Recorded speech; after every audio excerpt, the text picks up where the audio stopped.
अगर भोजपुरी इंडस्ट्री की बात करूं ना, तो भोजपुरी इंडस्ट्री की अगर आप बात करते हैं तो चोली चड्डी दीदी देवर ये नहीं आए तो ये इम्पॉसिबल है।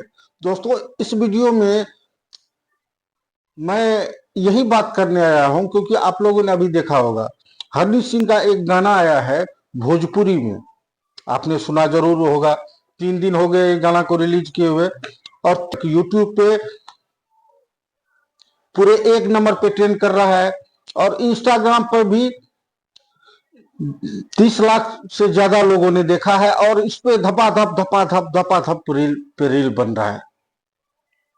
बस एक ही लाइन आप कह सकते हैं जो भोजपुरी का इसमें है, दीदिया का देवर, ऐसे कुछ आगे आगे और कुछ है। और दोस्तों अगर हनी सिंह की बात करूं, हनी सिंह का कोई भी अगर गाना आता है तो वो गाना तो फिर ब्लॉकबस्टर रहता है भाई। और उसमें भी भोजपुरी में आया है हनी सिंह का एक गाना, बस एक ही लाइन है, 2 लाइन आप समझ लीजिए, 1-2 लाइन है बस यही। और इसमें खास बात हमको ये लगा, जो हनी सिंह ने एक सिंगर को, जो फीमेल सिंगर आप तो बोलिए, फीमेल सिंगर को मौका दिया, उसका नाम है रागिनी विश्वकर्मा। और रागिनी विश्वकर्मा कोई मतलब वायरल नहीं है, कोई मतलब बाहर में कहीं कहीं सिंगिंग करती थी रोड सब पे। तो ये खास बात है, जो एक गरीब परिवार से आती है रागिनी विश्वकर्मा, तो उसको मौका दिया है हनी सिंह ने, तो ये वाकई काबिल तारीफ है हनी सिंह का। लेकिन दोस्तों हनी सिंह का चाहे वो हिंदी का रैप सॉन्ग हो या फिर इस बार जो भोजपुरी सॉन्ग बनाए हैं, वाकई काबिल तारीफ है।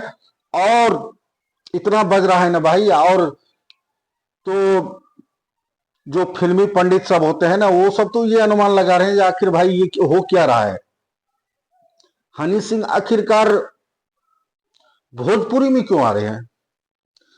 दोस्तों आपको मैं बता दूं, जब पवन सिंह के गाने के वजह से स्त्री 2 फिल्म सुपर डुपर हिट हो गया, और लखनऊ में जो हुआ था स्त्री 2 का प्रमोशन, उसमें पवन सिंह गए थे। और भोजपुरी सिंगर का बॉलीवुड में एक तरह से जिस तरह से क्रेज रहता है, और देखिए जो बहुत सारी फिल्मों को आप लोगों ने देखा होगा, जैसे आप लोग अभी पुष्पा 2 देखे होंगे। अब पुष्पा 2 के बारे में तो सबको पता है, जो भी बिहार यूपी वाले इनको ब्लॉकबस्टर करा दिए, ये सब बात मानते हैं। और बॉलीवुड वाले भी ये बात अब मान गए हैं, तो भैया अगर बिहार यूपी को भोजपुरी को लेकर आप नहीं चलोगे ना, तो फिर आप ठंडे बस्ते में चले जाओगे।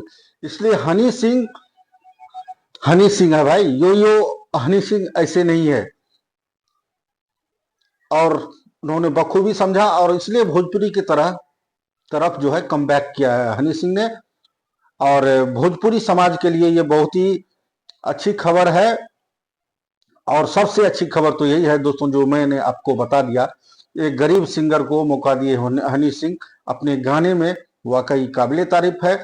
लेकिन आप किसी को भी देख लें, कोई भी देख लें, कोई भी सिंगर देख लें, चाहे वो शुरुआत से लेके अभी तक चोली चड्डी दीदी देवर, बस इसी के इर्द गिर्द भोजपुरी का गाना घूमते रहता है। और गाना ही नहीं, भोजपुरी का फिल्म भी घूमते रहता है।